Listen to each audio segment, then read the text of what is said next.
We're one short.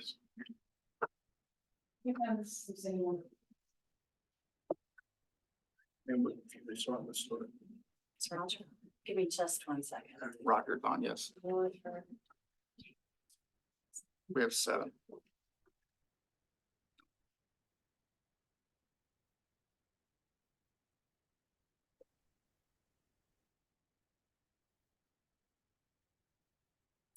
You guys need to block out October 17th from the retirement. Okay. Okay. Awesome. Yeah, we're still right at 7. Yeah. Yeah. We can start. I would just need to skip the minutes. Come back to that. It's your pleasure.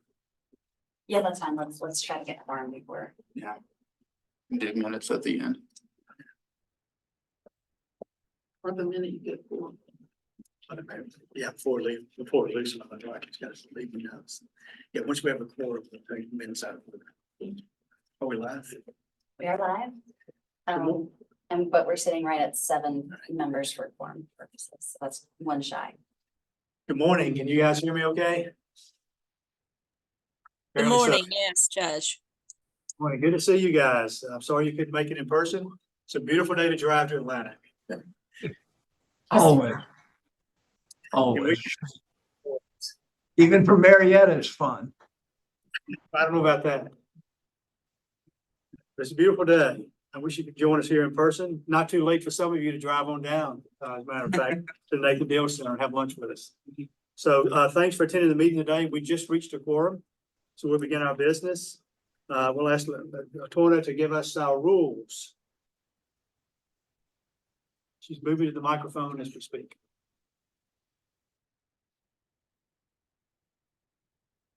Good morning, everyone, and thank you for coming to the Child Support Commission meeting. I am Latanya Lawrence, and I'm the program coordinator for the Georgia Child Support Commission.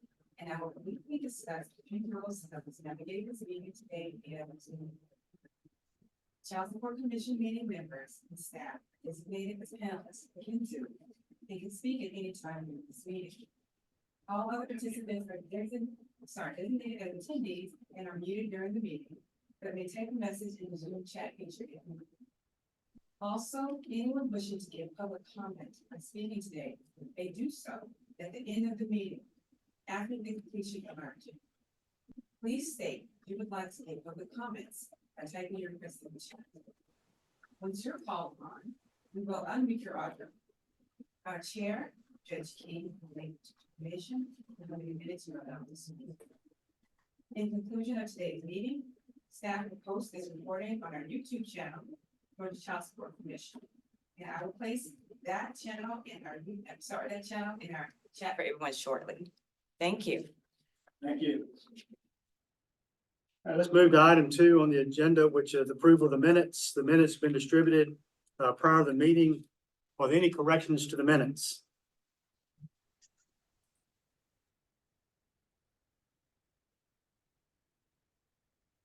All right, if there are no corrections, the minutes are approved as distributed. Dr. Tutterow is going to present a report from the Economic Subcommittee.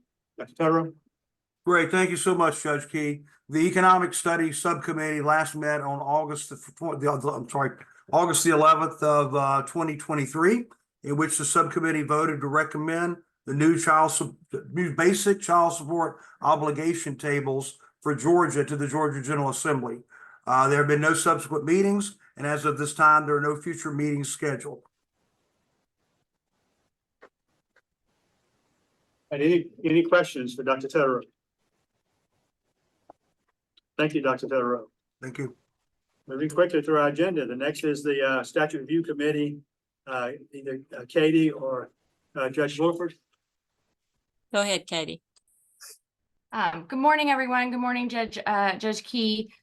Let's see. Sorry, let me get my place here. So the subcommittee last met on October 3rd of 2023. Commission staff worked with Legislative Counsel Holly Carter in finalizing the proposed edits, revisions to 19.615. An e-vote approved those amendments, and called, it was put before the commission staff on December 20th of 2023. Following approval of those amendments, the bill was submitted. It was SB 454 was to the legislature on February the 6th of this year and was sponsored by Senator Brian Strickland, who is of course a member of the commission, a family law practitioner, and an excellent senator. Senator Jones was also one of the sponsoring senators in the Senate, and then Representative Gaines had our bill in the House. The Senate Review Committee, the Statute Review Committee sent, staff and Judge Williford and I attended some Senate Judicial Committee meetings and answered some questions from the Senate Judiciary Committee. It was approved there, went through the Senate, went to the House, had a couple of sort of administrative edits on the House side, therefore was sent back to the Senate for approval. All said and done, the bill has passed, and I believe we are waiting for confirmation that it has made it to Governor Kemp's desk and anticipate passage at that point. In the meantime, the subcommittee, while not having had a meeting, we've had some emails and conversations, just staying in touch with each other as we have followed the bill and have already started talking about, putting together agenda items for post full passage, and well, it is fully passed, but signage by the governor to start what we're, I think, affectionately referring to right now as our education campaign. So that is the full report from the Statute Review Committee. Thank you, Katie. Any questions, comments? Noel? Yes, so staff has anticipated what we think will be an educational campaign. And so I just wanted to put down our list of folks that we intend to communicate with, and I'm happy to add to this list and take suggestions. The first would be the State Bar Family Law section. Certainly, at Regina's suggestion, we did send them a copy of the bill during the legislative session, and I heard from 3 attorneys. Nothing unanticipated. The first, ironically, was on the VA disability change. That was our first comment. The second one was just a general question. Did I think it was going to pass this session? I said, we'll see. And the third was somebody who expressed some alarm with linking child support with parenting time. But nothing that the study committee and the statute review committee hadn't heard many times over and talked through. So nothing really new to report there. Okay, so State Bar Family Law section is one of our intended target audiences. Then the Council of Superior Court Judges. I will be attending their conference in late July on another issue that I'm going to speak to later. So I'm going to also ask to get on their agenda possibly, or maybe have an information table if they'll allow that. Noelle, sorry to Yes. interrupt you, but I have been asked to speak at the Superior Court Conference and was asked to bring a judge with me. Naturally, Judge Williford was the obvious choice. So Judge Williford and I are on the agenda to address child support at the Superior Judges Conference. Perfect. Awesome. I see on our agenda that this is covered in new business, so I don't know that we're not skipping ahead, but Got it. I'm sorry. Yeah. All right. Well, I we're will here. table my discussion. Well, we're here. Let's go ahead and do it if that's okay. okay. Very sorry. Okay, next on the list was Superior Court staff attorneys. I was intending to reach out to Natasha McDonald at the Council of Superior Court Judges. I believe they have training annually in August, and to see if somebody could get on that agenda. Then we have the Council of Juvenile Court Judges. I will be attending their meeting in early May, so I can cover that. We've got 15 minutes on an agenda. Council of Magistrate Court Judges, no update there. They're just on the list. Family Law Information Centers, I believe there are 10 scattered throughout the state. The Georgia Office of Dispute Resolution, that that oversee our registered neutrals, mediators in particular. We're set to meet, our team, the child support team is set to meet with them on Monday, 4/29, about getting word out to them. Then we've got OSA, the Office of State Administrative Hearings, those judges who sometimes hear child support matters, and of course, DCSS. And I can also give a status update on the bill on April 4th. It was sent to the governor's office. Thank you. Very exciting. I was looking at Regina and some others and thinking back a couple of decades ago. When parenting time was first on the table, and we had a lot of difficulty making it work. Kudos and thanks to all of those who worked on this bill, not just the parenting time adjustment point, but others as well, but particularly all those years that I chaired Statute Review Committee, we never had a heavy lift quite like this one. It took a long time, a lot of work from the judges and legislators and commission staff. I want to say specifically thanks to Judge Williford, Judge Palmer, and to Katie Cannell for the work they did on it. For Senator Strickland and Senator Jones for sponsoring the bill in the Senate, and Representative Gaines for sponsoring the bill in the House. So a lot of work went into that, and we're so grateful for it. Again, I did on this what I do best, put good people in charge of it and get the work done. I get a little credit for it, but no work involved in it. You guys did all the work, and thank you for that. And thank you to staff, who I know also worked very hard on this. Any questions or comments around that? Any other ideas for dissemination or presentations to other groups? Yes.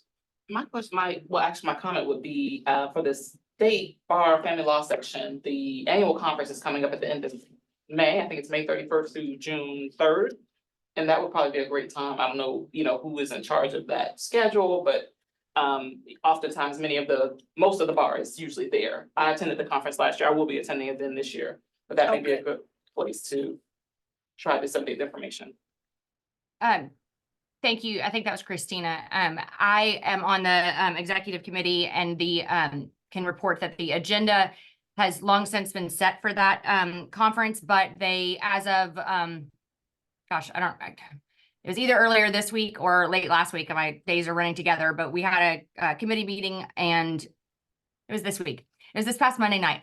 So less than a week ago, and they are they're going to work me in to do not a full CLE presentation on it, but just sort of a very short, some bullets, kind of this is what's coming, pay attention. And they have said that despite not having a full CLE slot, that they've invited me to put together written materials to hand out. They also, y'all may be familiar with, I don't know, it would depend on which state bar sections you're signed up for, but the family law section has a printed, we call it the Family Law Review, that comes out quarterly, that goes out to everyone, by snail mail in the family law section. And I'm going to write up some materials for the Family Law Review so that people will literally have it in hand on their desk. So those are two other avenues. Katie, has the agenda been set for the nuts and bolts seminar? No, and the dates haven't been set either. I mean, not to belabor not to overburden the Child Support Commission with this, but candidly, the family law section and ICLE are not getting along all that well right now. So they're trying to work out their tug of war and growing pains. And even though I'm on the executive committee, I'm actually trying not to get involved in that particular tug of war.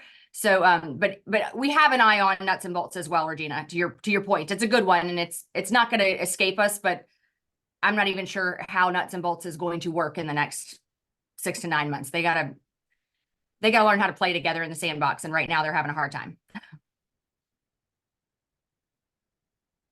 Anything else on the Statute Review Committee?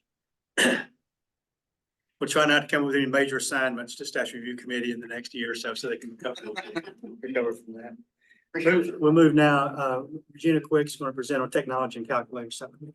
Thank you, Mr. Chairman, and nothing so exciting or earth shattering from the technology and calculator subcommittee. It's just now we're going to, of course, be doing a lot of work in the next year as all these changes get incorporated, hopefully as seamlessly as possible into the calculator. But the subcommittee met on April the 5th. just recently, and we have dealt with a couple of proposed changes to the calculator from staff, and one of them was specifically at the direction of the subcommittee to do some work on Schedule B and pre-existing child support orders. And I may have mentioned this in the previous report, but the idea was to make sure that it was not over any oversight that the child support needed to be paid, being paid in order to be a pre-existing order. So staff has proposed 2 changes to the current calculator, one of which is the addition of a radio button on Schedule B, which users must select in order to add a pre-existing child support order to the calculation, to the adjustment of Schedule B. And also the change that has been suggested is one that's been worked on as well, which is the addition of a specific juvenile court case file that will display and print on the worksheet forms in juvenile court cases, much in the same way there's a current different case style for DCSS. So if approved by the commission, then staff will bring the change before the Council of Juvenile Court Judges to obtain their approval before implementation.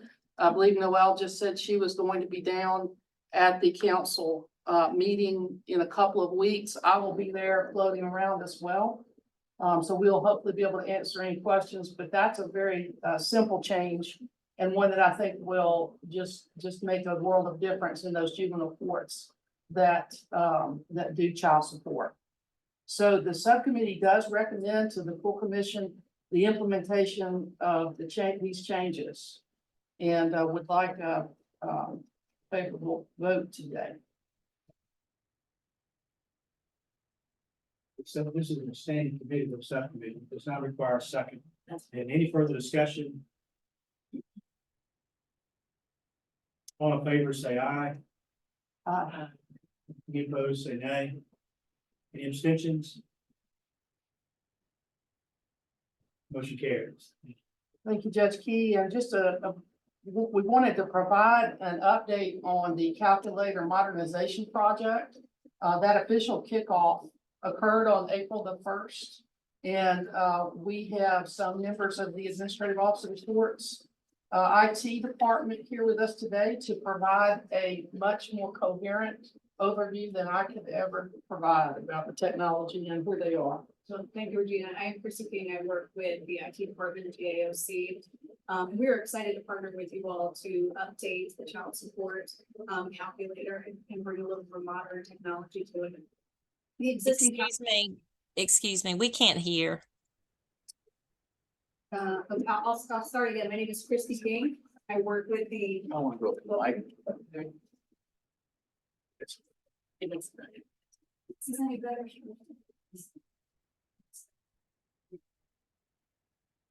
Thank you, Judge Wilk.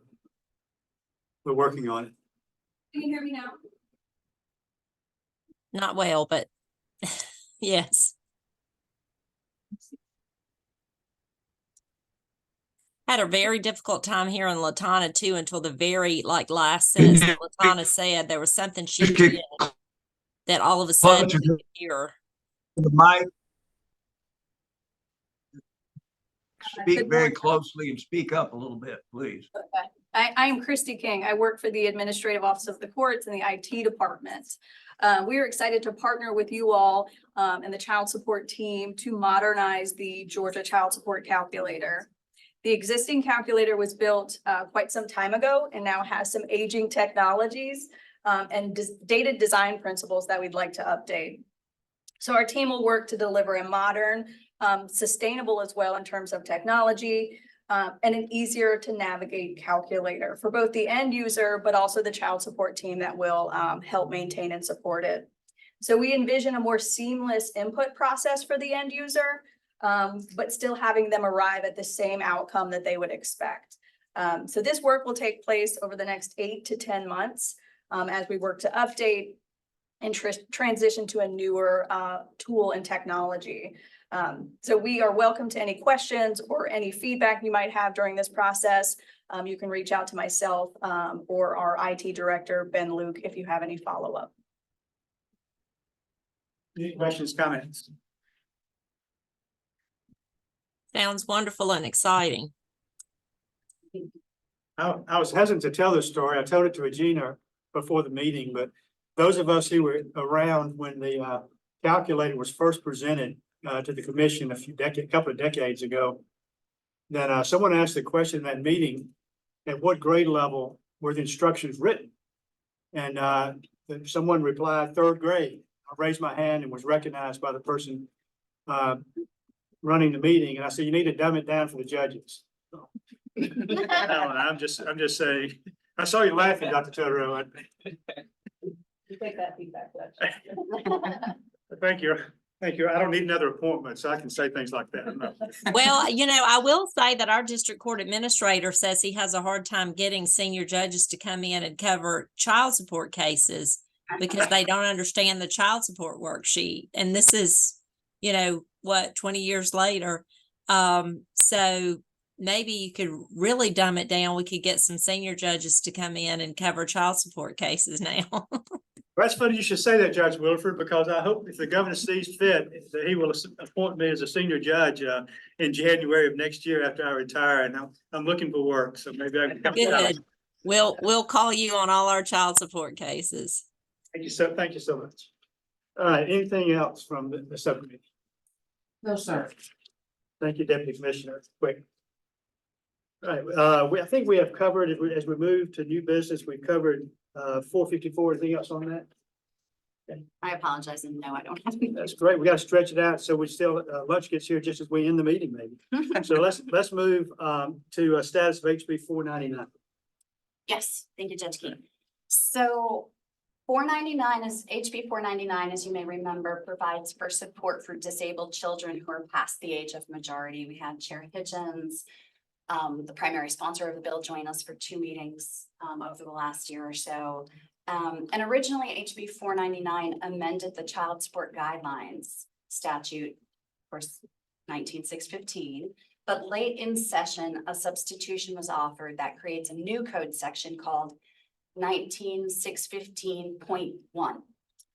So that new code section is quite close to the child support guidelines, but they are not in the child support guidelines, which was, I think, good news for commission's purposes.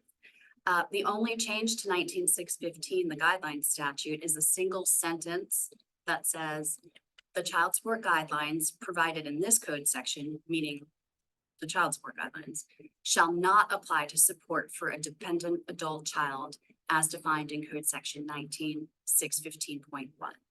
So the extension of support for a disabled child as defined in HB 599 did pass, but it will be within its own newly created code section. Any questions or comments around 499? Do we know when that becomes effective? Hold on. Noel's looking. I think it's this July, but before I speak, I printed the bill. This act shall become effective July 1, 2024, and shall apply to all causes of action occurring on or after such date. Thank you. So if I may, Judge, you asked for comments. I guess I'll just say that I've already spoken at a couple of places. The Cobb Bar had me come and talk about our bill 454, and I touched on 499 just to sort of alert everyone that it is there. I was very clear that that was not a child support commission bill, so I didn't feel comfortable, speaking about it in my capacity as a member of the commission, but as a member of the bar and, citizen at large and all those things. I think we are going to get some questions about it. And I know Noelle and I have touched base on it. And I think Judge Williford and I even had a brief phone call about it, saying that, as we develop our education campaign and our materials for that, I think we'll end up with a few, bullet points about it, if for nothing else, just to clarify, where the Child Support Commission's involvement has been historically, first of all, and, and then second of all, where it's going to be going forward. So, I think it'll be a matter of, I don't want to suggest that we're going to sort of, treat it like a hot potato, but we're going to get questions about it. I already have. And so I think we're going to need to have some some sort of bullets ready to sort of explain where we are with respect to that, if that makes sense. You know, can we work on that and get something in place, talking points? Yes. So Judge Wilford, and Katie, y'all probably have already looked at this, but there was, an interesting legislative piece of that regarding retroactivity. So I'll just leave it at that until we work on the bullet points. Yeah, I sent some volunteers, to help me work on that, Noel Curtis. Right, anything else on, HB, I'm sorry, SB, no, HB 499? We'll move then to SB 520. Yeah, Yes. well, Thank you, Judge Key. So SB 520 is just, it's tangentially related to the commission's work as it affects the income deduction process in Georgia. So DCSS handles income deduction orders in its cases, but contracts with the AOC to maintain a website about the income deduction order process in what's called non-4D cases or also private cases. So the thrust of SB 520 is simply to bring Georgia terminology into alignment with federal terminology. Specifically and most notably, it changes the term deduction and replaces it with the term withholding. So it will now be called the income withholding process instead of the income deduction process. So in light of SB 520, if it's signed by the governor, as we anticipate it will be, and his signing deadline this year is May 7th. Commission staff will update the IDO or soon to be called IWO website accordingly. Also, staff has noted to DCSS, specifically Regina, that the Uniform Superior Court rules will now be out of sync with the newly adopted terminology. So we are working with DCSS to get those changes and updates to those rules accomplished as efficiently as possible. I'm set to speak on that to the Council of Superior Court Judges Conference in late July to start the process of getting those uniform Superior Court rules updated to conform with the new statutory terms. But that's a fairly lengthy process. It's great that we got in July because that will be the first reading, and then there'll be a second reading in January. Then hopefully they get amended. any questions or comments around, SB 520?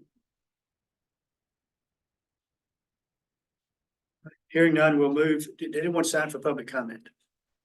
I have not seen anything yet. I put something in the chat. Nobody yet. All right, that moves us to the next item on the agenda, which is schedule the next meeting and adjourn. I don't know if it's the next meeting or not, but maybe we can schedule a meeting on October 17th in LaGrange in person only, so you guys can attend my retirement party that night.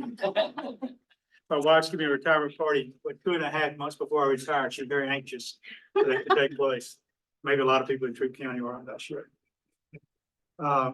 So in terms of the need for another meeting, we don't have as much going on this year as last. When would staff project we might need another meeting?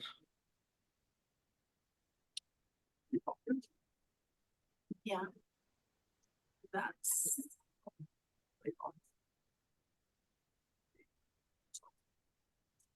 That would be a good time to touch base about where we stand on. Do we want to try to just set that now or just target August and then try to find a date that works? I think target August. All right, And we'll talk. So we're targeting the month of August, somewhere amongst those 31 days, usually on a Friday.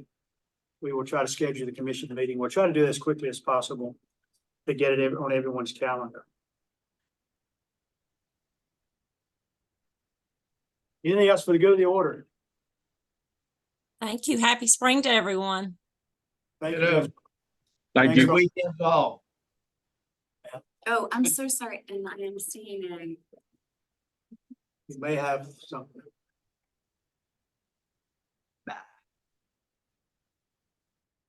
it's just how they.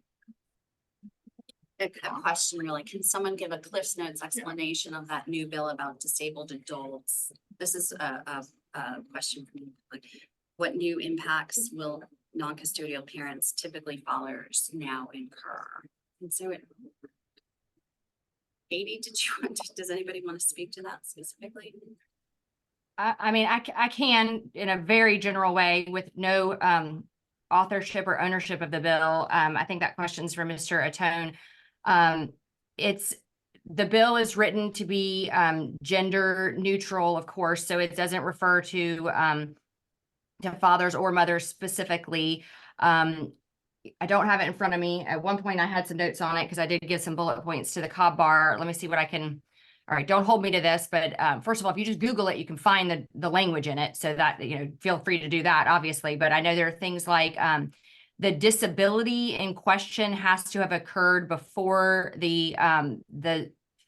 before majority was reached. So we're not going to have a situation where a person reached majority, was emancipated, then became disabled, and was able to, kind of then turn around and seek support. Support can be sought from both parents. It can be sought by a parent or by caregivers.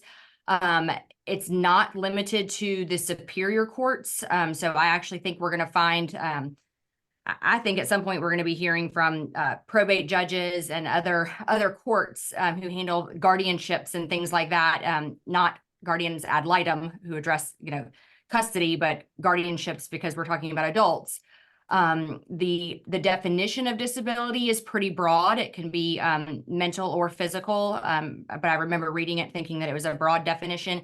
It does, but it does use some language, again, don't quote me, but it does talk about the disability needing to be of the type that prevents the person from supporting themselves. So this is going to be this is a significant change for Georgia law. This is not something that Georgia has even, in my opinion, really put a toe in the water related to this. Now I can tell you I was at a national conference 6-8 weeks ago. And when I knew this was kind of coming down the pike and was asking family law practitioners and judges from other states, and some of my colleagues from across the country kind of looked at me like I had three heads. I mean, I had one guy look right at me and said, Virginia's had things like that for years. I mean, of course you have to have a way to, support disabled adults, when they have had their disabilities since they were children, and kind of thought it was crazy that I was so, curious about it and reticent and thought it was such a novel concept. So, I predict, just for what it's worth, and again, this is not Katie, the commission member, this is just Katie, the practitioner. I predict some real growing pains. And I predict we're going to have to see some tweaks and changes as it gets implemented. I predict there are going to be some things that the bill didn't contemplate when it went in that are going to become issues. But I also think that, we, as the commission does know, because we've had people come and talk to us about this issue for years, this is an issue that's important to many Georgians, and there are people affected by it, both the individuals needing the support and their caregivers and providers. So it's going to be very interesting to see how it goes. The statute, our guidelines, kind of expressly do not apply. So it's not even a matter of, how the support's going to get calculated is still a mystery to me. So I recommend everybody read the bill and kind of hold on to your hat. So as we see it unfold. Yeah, and let me say, and noting again that we made the decision that this was not within our purview at the Child Support Commission. We did have Representative Kitchens and two of his constituents, one of whom was the mother of an adult child with disability that traveled from Chatham County here to two of our meetings, I think it was. So I would hope that whatever came out of this met her needs and those in like circumstances. I don't know if anybody knows that the final version was close enough to do that, but I hope that it did. Any other questions or comments about this? Any other business to come before the commission? We stand adjourned. Have a great weekend. It's a beautiful day out there. Thank you for all for attending.